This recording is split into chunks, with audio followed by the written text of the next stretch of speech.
وہ کیسے ہیں کوئی اندازہ نہیں لگا سکتا. ان کی رحمتیں کتنی عظیم ہیں، ان کی کرم نوازیاں کتنی بلند ہیں، کسی کا ذہن وہاں تک پہنچ نہیں سکتا.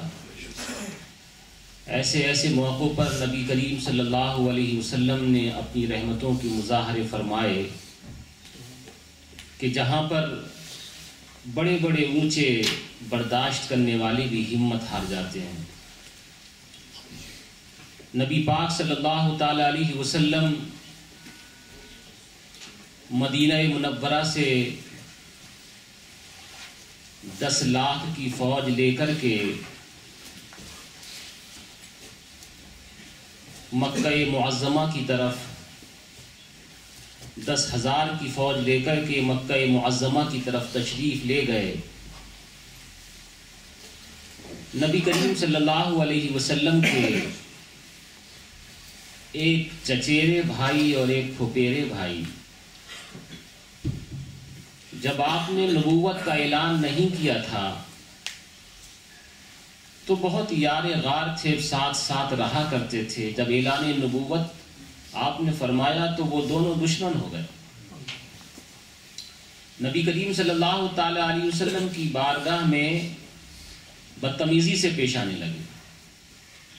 ایسے ایسے اشعار ان کی شان میں کہہ دیے کہ جو کسی شریف انسان تو کیا، کسی چھوٹی عزت والے انسان کے لیے بھی نہیں کہے جا سکتے تھے. نبی پاک صلی اللہ تعالی علیہ وسلم جب شاہانہ انداز سے مدینہ منورہ سے چل کر کے مکہ معظمہ کی طرف آئے، قریب تھے تو ان دونوں کو احساس ہوا. حضرت عباس رضی اللہ تعالیٰ عنہ جو حضور کے چچا ہیں، ان کو لے کر نبی پاک صلی اللہ علیہ وسلم کی بارگاہ میں حاضری دی. نبی پاک صلی اللہ علیہ وسلم نے جب یہ سنا کہ وہ دونوں مجھ سے ملنے کے لیے آئے ہیں، کیونکہ وہ ساری باتیں یاد آ گئیں، منع فرما دیا کہ سب لوگ آئیں، یہ دونوں مجھ سے ملنے کے لیے نہ آئے. انہوں نے وہ تکلیفیں دی ہیں کہ ابھی تک ہم ان کو بھولے نہیں ہیں. نبی پاک صلی اللہ تعالی علیہ وسلم کا یہ جواب سن کر کے شاید وہ مایوس ہو جاتے. حضرت مولا کائنات حضرت علی بن ابی طالب کرم اللہ تعالی وجہہ الکریم نے بھی ان کو ایک ترکیب بتائی.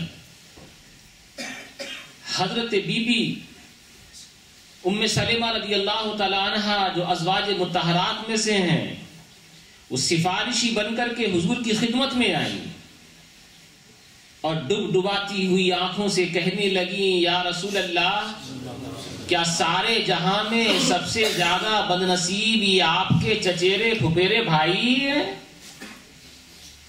کیا سارے جہاں کو آپ کی رحمتوں کے حصے ملے اور ان دونوں کے حصے میں کچھ نہ آئے؟ آپ تو عظیم دل والے ہیں، آپ تو عظیم قلب والے ہیں، بڑے بڑے اونچوں کو معاف کر دینے والے ہیں، بڑے بڑے گناہ گاروں کو، مجرموں کو ان کی خطاؤں کے بخش دینے والے ہیں. یا رسول اللہ، کیا ان دونوں کو آپ کی رحمت سے کوئی حصہ نہیں ملے گا؟ رونے لگی کہتے کہتے. نبی کریم صلی اللہ تعالی علیہ وسلم نے ان کی اس بات کو سنا. حضرت مولا کائنات نے بھی کہا کہ تم دونوں جاؤ اور اچانک جا کر کے بارگاہ رسالت میں کھڑے ہو جاؤ اور وہی بولی بولنا جو کبھی حضرت یوسف کے بھائیوں نے کہا تھا کہ آپ کو ہم پہ فضیلت مل گئی، ہم نیچے ہیں اور آپ اوپر ہیں. دونوں گئے نبی پاک صلی اللہ تعالی علیہ وسلم کی بارگاہ میں جا کر کے اچانک کھڑے ہو گئے اور جا کر کے وہی کہا، رب تبارک و تعالیٰ نے آپ کو ہمارے اوپر عزت دی ہے، ہم ذلیل رہے اور آپ پہلے بھی بلند تھے، اب بھی بلند ہیں. نبی کریم صلی اللہ تعالی علیہ وسلم کے ذہن مبارک میں وہ ساری تمام تر باتیں کچھ دیر کے لیے گھوم گئی ہوں گی. اس آدمی نے میرے لیے کتنی گالی دی ہے. کوئی غیر کچھ کسی کو برا کہے نا، اتنا احساس نہیں ہوتا، مگر اپنے گھر کا اپنا کہا جانے والا بھائی اگر کسی کو گالی بکے تو دل پہ چوٹ لگتی ہے. یہ دونوں بھائی تھے، سگے بھائی نہ تھے، ایک پھپھیرے بھائی تھے کے چچیرے بھائی تھے لیکن تھے تو گھر کے انسان. گالیاں بکی تھیں, بری باتیں کہی تھیں, برے اشعار کہے تھے. شاید تھوڑی دیر کے لیے وہ تمام تر مناظر نبی کریم صلی اللہ تعالی وسلم کے ذہن اقدس کے اندر گھوم گئے ہوں گے, لیکن جواب کیا دیا؟ جواب ارشاد فرمایا لا تثریب علیکم الیوم, جاؤ آج تمہارے پر کوئی گناہ نہیں ہے, میں نے تم دونوں کو معاف کر دیا. ایسے ایسے بڑے بڑے گناہگاروں, مجرموں اور سیاہکاروں کو نبی کریم صلی اللہ تعالی علیہ وسلم نے معافی عطا فرمائی ہے. اس سے سیرت محمدیہ سے ہم کو سبق ملتا ہے کہ اے نبی کے دیوانوں, نبی کی محفلوں میں آنے والوں, نبی پاک صلی اللہ تعالی وسلم کی مکمل سیرت کو اگر نہ اپنا سکو تو کم سے کم کچھ ہی اپنانے کی کوشش کیا کرو.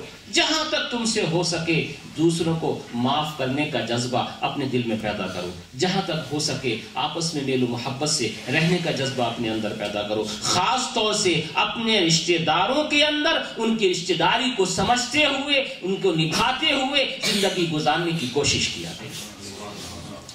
اس بچے نے وہ شعر پڑھا, مجھے یہ بات آ گئی کہ بس جیسے آپ ہیں ویسی ہی آپ کی عطا چاہیے.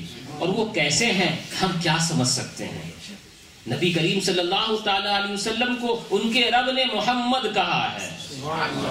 محمد کا مطلب ہے سراہا ہوا, تعریف کیا ہوا. اب جس کی تعریف رب نے کی ہو اس کی عظمت کا اندازہ کون لگا سکتا ہے.